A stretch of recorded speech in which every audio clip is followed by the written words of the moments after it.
So the purpose of this video is just to help you see maybe a strategy you might not have thought of that would help you be able to answer 9 trig questions of special angles within a certain amount of time, in this case 3 minutes.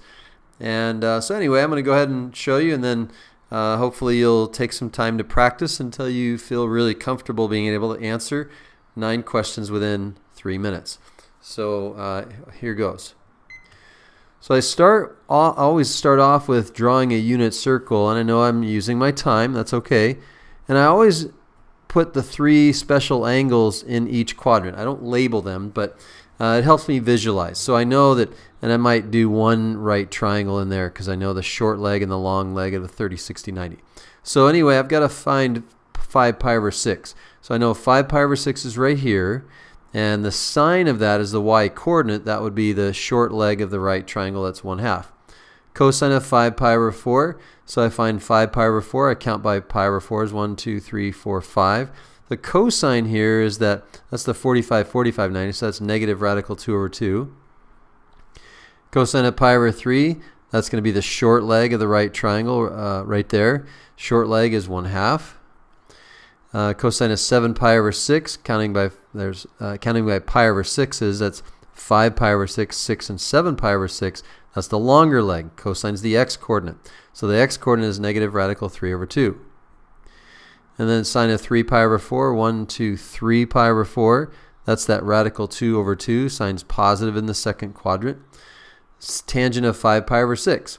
Well, 5 pi over 6, again, is right there. And we know when we have a 6 in the denominator of a tangent, that's going to be a radical 3 over 3. And when we have a 3 in the denominator of a tangent, that's just going to be radical 3. So there is a 6 in the denominator, but the tangent's negative there. So that's negative radical 3 over 3. And then cosine of 5 pi over 3, counting by pi over 3 is 1, 2, 3, 4, 5. That's right there. Cosine is the x, that's a shorter leg that goes to the right, so that's cosine's positive in the fourth quadrant.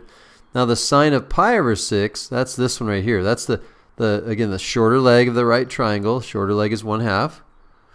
And then the tangent of 11 pi over 6. So we go 1, 2, 3, 4, 5, 6, 7, 8, 9, 10, 11 pi over 6 is right there. And the tangent, again, with a 6 in the denominator, the tangent's going to be radical 3 over 3, but it's negative in the fourth quadrant. So here we are still with 39 seconds left, and that's after drawing that, after explaining it. And so that's the amount of time that I'm expecting you to be able to answer 9 questions within 3 minutes. And I'm limiting you guys to sine, cosine, and tangent to be able to do the sine, cosine, tangent within that amount of time. So keep practicing, and I'll bet that you can do this. If you just keep practicing over and over again, you'll be able to answer these questions, 9 of them in under 3 minutes.